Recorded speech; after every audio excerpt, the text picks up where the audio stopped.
Hey, Steve. I actually just wanted to point something out. I know you're busy when you're at the office, but I just wanted to kind of share this with you. Just food for thought on maybe some possible way that these mangroves can be marketed at the store. But even though, as you know, I grow mine in a big flood basin here just to get optimal growing and to test some other things like how good their nutrient absorption is and stuff like that. These aren't the only ones that I'm growing. And if you look over here, I actually have some that have been growing just in a black tub. They've not been on any kind of water circulation. In fact, I've barely given them any water since they've been growing for almost a year now. And in all honesty, I think I've maybe given them old tank water about 3 times, and the third being just now, right before I recorded this. Um, they don't they're low nutrient consuming plants, so they'll actually survive a really long time with just minimum. They don't need heat, they don't need circulation, as long as obviously they can't be in a nice cold space, but as long as the temperature is above like 70, they do just fine. My basement's it's 82 air, water averages 74. So they thrive down here. As I said, they just grow on a shop light, one shop light. In fact, that one has a bulb out, and they're still just thriving. So it's literally just one shop light, not even two. Same goes for this one up here. There's just the one.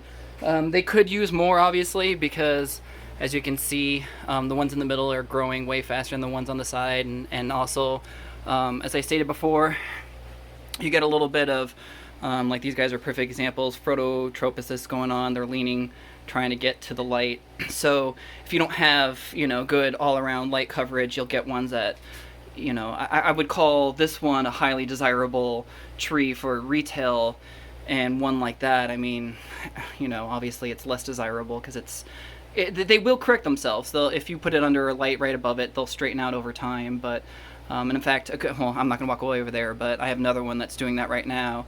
And in fact, there's one down, where is he? Over here that shows you that phototropism thing I was talking about. He was planted sideways and he straightened himself out and grew up towards the light. So they will chase the light and bend and do cool things. But anyways, the whole reason what I wanted to bring up though is that like the horse trough that I have down there, they're $79 at the Tractor Supply store. 100 gallons. They've got a bulkhead built into them. I'll just go over real quick and show you. But one of these suckers right here, they're dirt cheap, they're super durable. In the back there, they've got a bulkhead, so mine goes out to a ball valve over there. But so if you just got one of those, and then put this type of it's this stuff right here. It's just aquaponic clay grow bed pellets. That bag right there, I think, is $24.99 for a 50-liter bag. So this grow basin is way deeper than it needs to be, but I think I have like 2.5 bags in here, so like $70 worth of grow media. So that's probably about how much you need if you use that horse trough. But then you just drop them in there and then fill it up with old aquarium water from the store, like once a week. Just open up the ball valve, drain it all out, and put in brand new water. And you don't have to do that because, like I said, this one here, I haven't done it, and they just thrive regardless. But you'll notice that these are way older. These are about, I would say, 4 months older than these, and yet they're 4 times the size.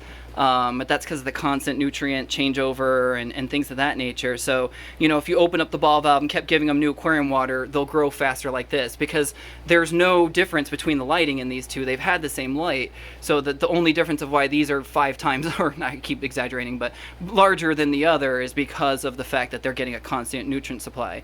And that nutrient supply is nothing more than I have a single, sorry, I forgot I was doing a water change over here when I got inspired to record this. But so it's a single golden Midas cichlid. He's a large fella and he produces a lot of waste, but that's it, and that's more than enough to make these guys grow like crazy.